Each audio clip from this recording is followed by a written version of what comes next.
The path of spiritual evolution inevitably brings us face to face with the intricate web of karmic relationships that bind us to others across lifetimes.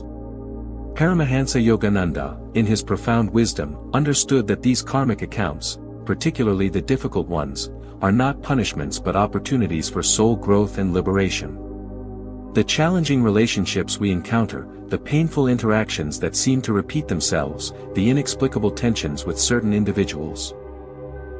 All these are manifestations of unfinished karmic business seeking resolution. Yet many seekers find themselves trapped in cycles of resentment, avoidance, or endless conflict, unable to break free from these binding patterns. Yogananda offered transformative insights that can help us not merely endure these difficult karmic connections but actually complete them, releasing both ourselves and others from the chains of past actions and reactions.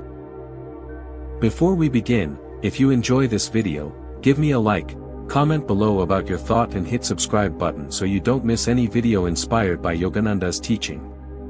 Thank you very much. The first essential understanding that Yogananda emphasized is the cultivation of unconditional forgiveness as a spiritual practice rather than an emotional response. This is not the superficial forgiveness we speak of in casual conversation, nor is it the forced forgiveness that leaves residues of bitterness in the heart.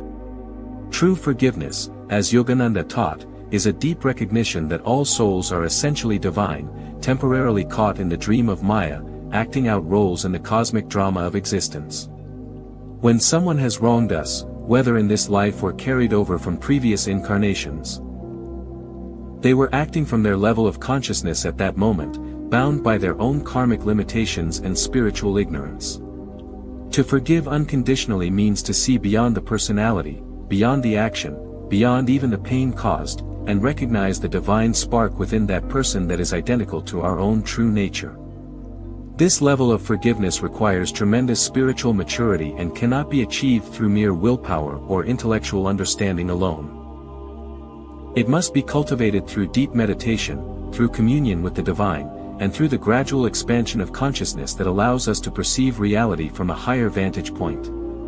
When we meditate deeply and touch the infinite love of God within ourselves, we begin to understand that the person who hurt us is also a child of that same divine mother, struggling through their own darkness, making mistakes as they grope toward the light. From this elevated perspective, forgiveness becomes not an act of magnanimity but a natural expression of spiritual understanding. We recognize that holding on to resentment, anger, or the desire for revenge only strengthens the karmic bond, ensuring that we will meet this soul again and again until the lesson is learned and the account is balanced through love rather than through continued suffering. Yogananda would often remind his students that every moment spent in unforgiveness is a moment spent in self-imposed prison, for the chains of karma bind the one who refuses to forgive just as tightly as they bind the one who committed the original transgression. The practice of unconditional forgiveness, therefore, becomes a daily spiritual discipline. Not waiting until we feel like forgiving, but actively choosing to release the other person from our mental and emotional bondage, blessing them in our prayers, and consciously sending them divine light and love even when every fiber of our human nature resists doing so. The second profound teaching that Yogananda offered for completing difficult karmic accounts is the practice of seeing God in the other person, especially in those who challenge us most severely. This is perhaps one of the most difficult spiritual practices, yet it is also one of the most liberating. When we encounter someone with whom we have a difficult karmic connection, someone who irritates us, betrays us, opposes us, or causes us pain, our natural human tendency is to see them as separate from us, as an enemy or obstacle to our happiness. But Yogananda taught that this perception is the very illusion that perpetuates karma. In reality, there is only one consciousness expressing itself through countless forms, and the person standing before us, no matter how difficult or unpleasant their behavior, is another manifestation of that same divine consciousness. When we can train ourselves to look past the outer personality, past the ego-driven actions, past even the karmic role they are playing in our life, and see the divine essence within them, we begin to dissolve the karmic bond at its root. This practice requires us to develop what Yogananda called divine sight, the ability to perceive the spiritual reality behind the material appearance. It means that when someone speaks harshly to us, we silently affirm, I see God in you. When someone betrays our trust, we inwardly recognize, the divine within you is perfect and untouched by this human drama. When someone opposes our plans or seems to work against our interests, we remember. You are my brother, my sister, another wave in the same ocean of consciousness. This is not self-deception or denial of the reality of their actions, rather, it is a shift in our level of perception from the surface drama to the underlying spiritual truth. Yogananda himself demonstrated this practice throughout his life, treating everyone, from the most devoted disciple to the most hostile critic, with the same underlying respect and recognition of their divine nature. He understood that when we see God in another person, we are actually awakening to the God within ourselves, for the seer and the seen are ultimately one. This practice has the remarkable effect of transforming not only our own consciousness but often the consciousness of the other person as well. When we consistently hold someone in the light of their highest potential, seeing them as the divine being they truly are rather than the limited personality they currently express, we create a spiritual atmosphere that can actually help them rise to that higher level. Many difficult karmic relationships have been completely transformed when one person committed to this practice with sincerity and persistence, refusing to see the other through the lens of past hurts or present difficulties, but always returning to the vision of their divine essence. The third essential element in completing difficult karmic accounts, according to Yogananda's teachings, is the practice of selfless service and the conscious creation of positive karma to balance and ultimately transcend the negative karmic patterns. Yogananda taught that karma is not a fixed, unchangeable destiny but a dynamic force that responds to our present actions and consciousness. When we have a difficult karmic account with someone, it means there is an imbalance in the energy exchange between us. Perhaps we harmed them in a past life, or they harmed us, or there was a mutual pattern of hurt and retaliation that has continued across incarnations. The way to complete this account is not through passive acceptance or mere avoidance, but through the active creation of positive karma that can neutralize and eventually dissolve the negative patterns. This means finding ways to serve the other person, to give to them without expectation of return, to bless them through our actions even when they continue to curse us through theirs. This is the practical application of Christ's teaching to love your enemies and do good to those who persecute you, not as a moral obligation imposed from without, but as a spiritual technology for karmic liberation. When we serve someone who has hurt us, when we give kindness in return for cruelty, when we offer help to someone who has hindered us, we are not being weak or foolish, we are consciously working with the law of karma to create a new pattern that can override the old one. Yogananda emphasized that this service must be truly selfless. Not done with the hidden agenda of changing the other person, not performed with the expectation of gratitude or recognition, not motivated by the desire to prove our spiritual superiority. True selfless service is done purely for the joy of giving, purely as an offering to God through the instrument of another person, purely as an expression of our own expanding consciousness that recognizes no separation between self and other. This might mean praying for someone who has wronged us, sending them anonymous gifts or help when they are in need, speaking well of them when others criticize them, or finding practical ways to support their well-being even when they have not supported ours. The key is that these actions must come from a genuine shift in consciousness, not from a forced or artificial attempt to be spiritual.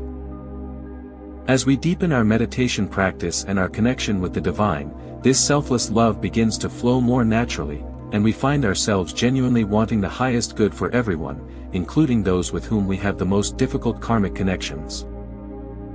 Over time, this consistent pattern of positive action creates new karmic grooves that are deeper and stronger than the old negative patterns, eventually rendering those old patterns powerless and completing the karmic account in a way that liberates both parties.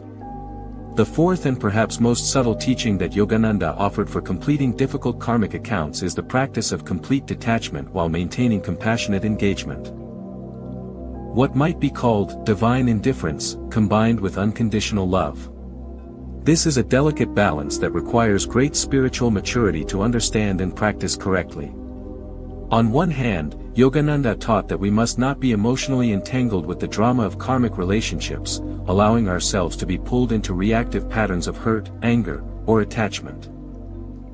We must cultivate the witness consciousness that can observe the karmic play without being identified with it, recognizing that our true self is beyond all these temporary relationships and dramas. This detachment is not coldness or lack of caring, rather, it is the freedom that comes from knowing our eternal nature and not confusing our identity with the roles we play in the karmic theater. When someone pushes our buttons, triggers our anger, or causes us pain, the practice of detachment allows us to step back and observe, this is a karmic pattern playing itself out. This is not who I really am. This is not who they really are. This is simply energy seeking resolution. From this detached perspective, we are no longer feeding the karmic pattern with our emotional reactions, and without that fuel, the pattern begins to lose its power over us. However, and this is crucial, this detachment must be balanced with genuine compassion and appropriate engagement. We do not use spiritual detachment as an excuse to abandon our responsibilities, to avoid difficult conversations, or to withdraw from relationships that require our participation for karmic completion. Instead, we remain engaged with the situation and the person, but from a place of inner freedom rather than compulsion.